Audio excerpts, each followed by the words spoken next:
Welcome to the SIWIKE podcast, the only podcast that shares the stuff you didn't know you needed to know about jobs, careers, and life. The SIWIKE podcast, the stuff I wish I knew earlier. Hi, everyone. Welcome to the SIWIKE Stuff I Wish I Knew Earlier, the podcast. And we're here with another Students Corner with Kelly Yang. And we wanted to continue off from the last episode where she was giving us some background and starting her first year at Rotman.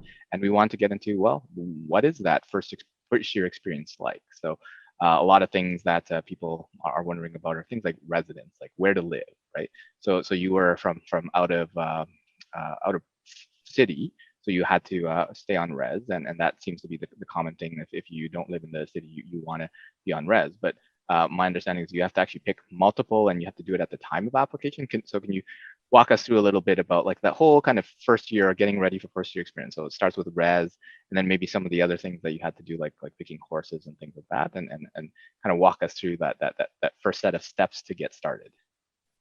Okay, sounds good. So for U of T, they do things a little bit uniquely. You can almost think of it as Hogwarts houses. So when you apply to University of Toronto, you actually also have to apply for your residence, which you can just think of as your house. And there's about 7 different houses. They all have different personalities, and you choose based on a few factors. So for me, because I was applying for Rotman Commerce, I wanted a residence that was close to my classes. And also some buildings tend to house more programs than other buildings. So my college, Trinity College, my residence, they house Rotman Commerce students as well as a lot of science students and art students. So for me, I wanted to be able to live with other people in Rotman Commerce. So that was another factor of me choosing my residence. Another thing that you could consider is the dorm styles. So there's double dorms, single dorms, co-ed dorms, and a lot of things to take into consideration, and also architecture. So some of the residences on campus are very new. You have state-of-the-art furniture, very good appliances, and some other ones, they may be a little bit older, but they're very beautiful. So Trinity College, the one where I live at, people often say it looks like Hogwarts, because the architecture, it's like a castle almost. So although I did have problems because the building was old, it made for great photo ops. So those are a few of the trade-offs that you should consider when you're picking a residence. What about the experience? So that's obviously the choices that you made before you knew what you were getting into. But now that you've had the experience, you've gone through res, are there things that, yeah, I wish I would have looked at this stuff in addition to those things? Yeah, so for me, I wish I would have talked to more students at each of the residences, Okay. Because I think a lot of the factors that I took into consideration were just appearance related. And I didn't really understand the culture of each of the residences that well. So if I could go back, I would talk to more people and then see what they thought of their residence, if they liked it or not, and if they would have chose differently. Cool. So when you applied, you would have already been accepted into your res, and then I guess one of the next steps is you got to pick your courses, right? So can you walk us through like how many courses did you get to pick? You probably have a few electives here and there, and what are some of the options? What are some of the considerations that folks need to start thinking about as they select their courses?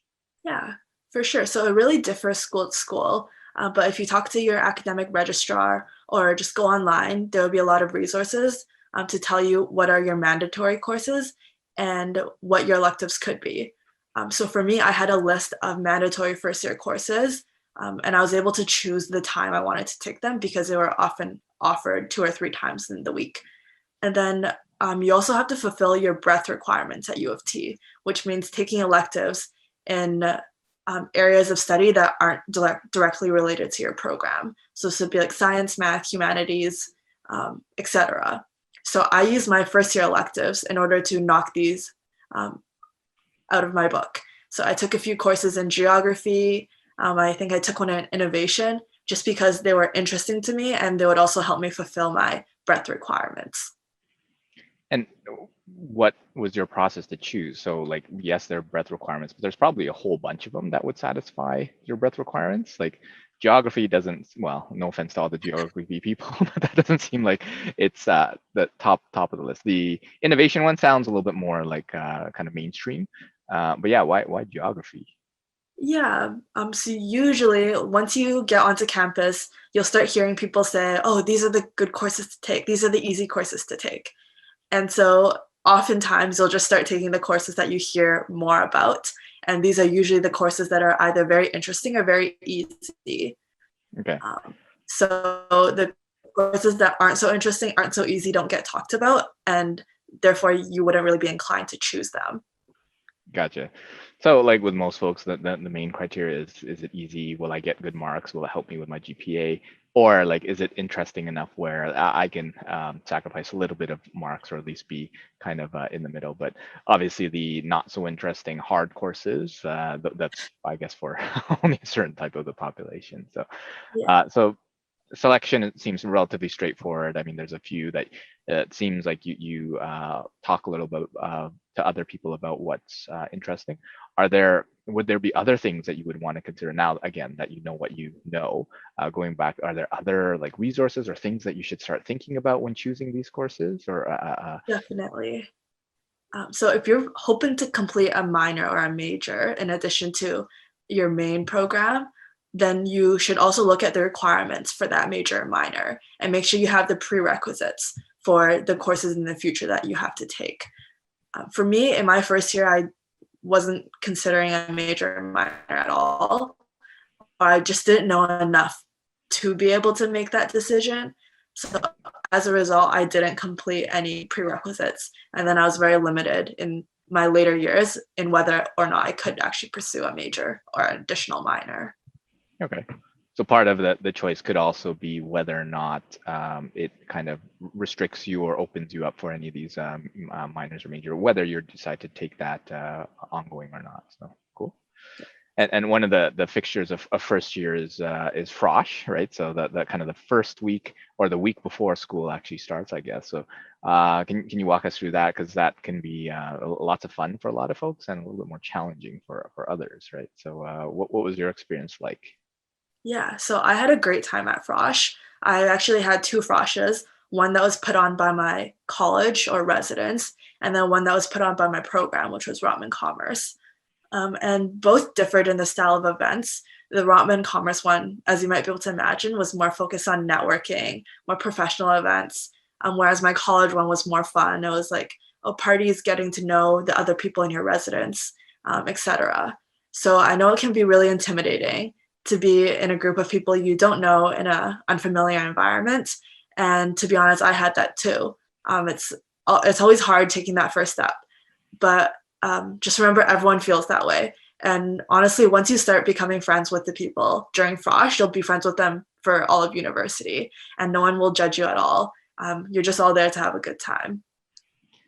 So when you were growing up, did you make friends easily? I think I made friends fairly easily. Okay. I used to be pretty shy as a kid, but as I grew older, I think just naturally my shyness wore off a little bit. And now I can't stop talking. So yeah, I'm definitely just is. Yeah, I'm just trying to figure out for the folks that are more of kind of the shy side. So what they need to do is find someone like you to like latch on to so that you can make friends on their behalf. But also like realizing that yeah, everybody's in the same boat. It's we're all here to kind of learn and have fun and hopefully have some great experiences together. And you mentioned that the residents and the program are basically run at the same time, right? So that means you'd have events going on at the same time. So how did you decide which ones to go to? Are there any certain criteria, or are there ones that like, oh, I wish I went to this one, or like, I wish I didn't go to this one, or something like that? Or is it, what sort of other considerations did you have? Yeah, so for me, my priority was more so attending my college events because those were typically the more fun ones. Um, but if there was, say, a club I really wanted to join in Rotman, then I would attend the Rotman event that would showcase this club. So it's important to really just understand what you want to get out of your first year and then choose the events that would be tailored to that. Another good thing was Rotman events were mainly between like 9 and 5, whereas a lot of college events happened after dinner. So sometimes I didn't have to make the choice, which was really nice. Yeah, good. And really the goal or the benefit of that is to try to connect and make as many friends as you can, and hopefully develop a bunch of them into long-lasting relationships. Is that kind of the key? And obviously have fun and enjoy time with the different activities that are there. But would you say that Frosh, really the main goal of that would be to start developing those friendships? Yeah, exactly that. And I think it's also important to keep in mind that although making friends with your year is very important, also try to make friends with upper years. So these might be your Frosh leaders or they might be your club execs. But when you meet them at Frosh, make sure to maybe add them on Facebook, ask them for a contact, and keep in touch because the ways they can help in the future will surprise you so much. Cool.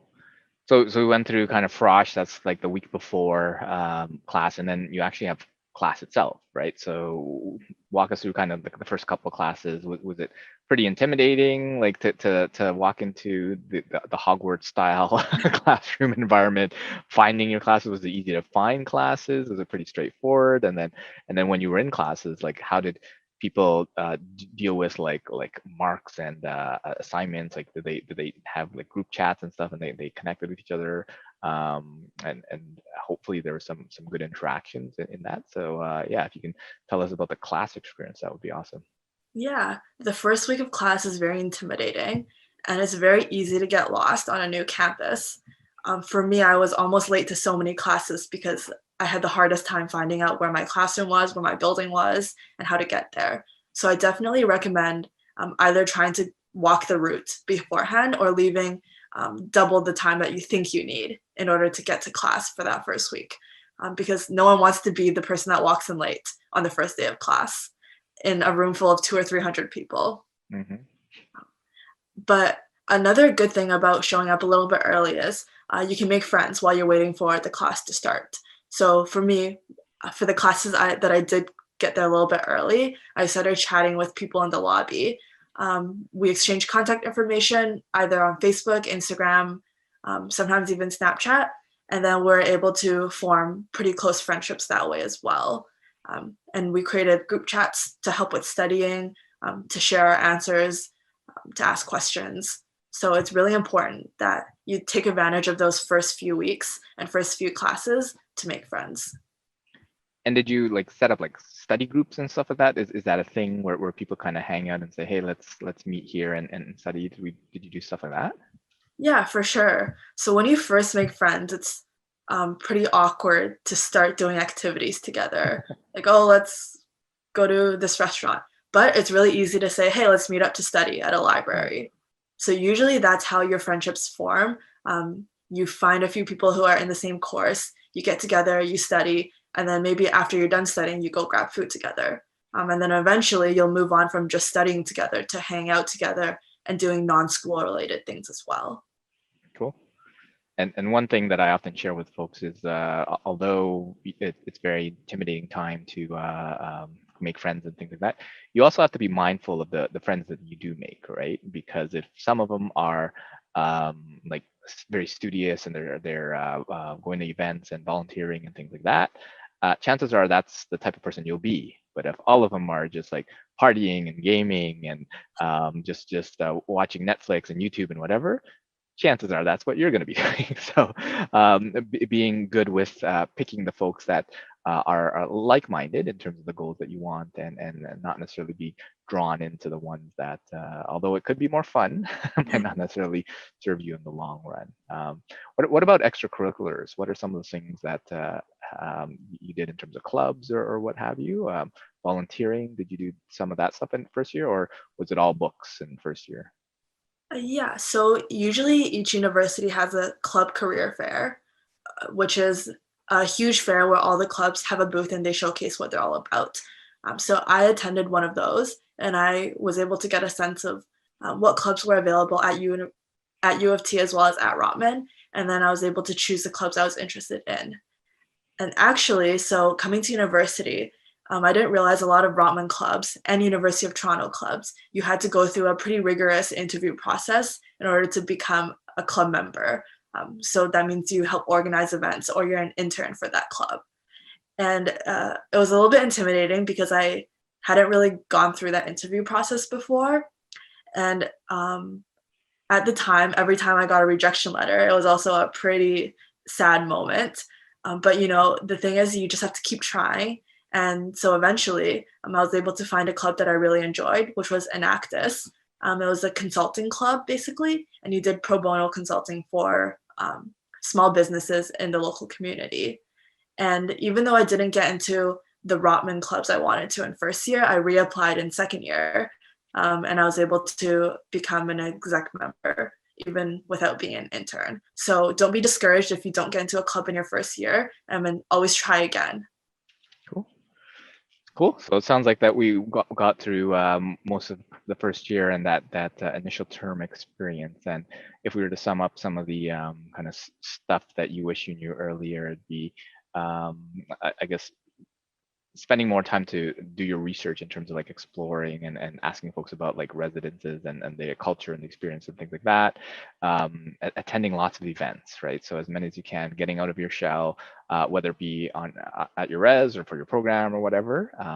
And then making friends, obviously, but also not just in your peer group, but also in kind of the upper years. So are there other ones that you feel would be helpful, or like if you could go back and tell yourself, are there other things that you feel would benefit kind of the folks getting into first year?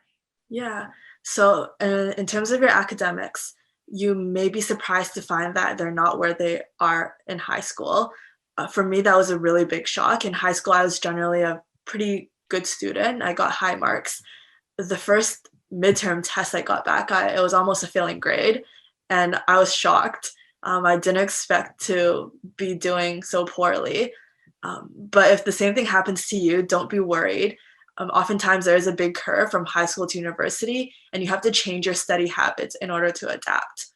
So if something like that happens to you, just keep trying and make sure you take advantage of office hours to go talk to your professors, see what study methods they recommend. Because oftentimes it's not about how smart you are, it's about how smart you study. So I think for that, it was a very big revelation that I made. And after I made that, I was able to bring my academics back into where I wanted it to be. Cool. And maybe we'll do another episode just on academics and kind of pick your brain on some of those study techniques that you found were helpful, and hopefully that'll help others. So thanks so much for joining us for this other Student Corner episode of the SIWIKE podcast, and we'll see everyone in the next episode. Bye, everyone. Thanks for joining us on the SIWIKE Stuff I Wish I Knew Earlier, the podcast. If you like the podcast, please subscribe on iTunes, Stitcher, or wherever you found this podcast. And if you can give us a review, that would be very appreciated. Feel free to contact me on LinkedIn at Lukidanu, Lukidanu, and the same on most social media platforms. And I look forward to hearing from you. Thanks. Bye.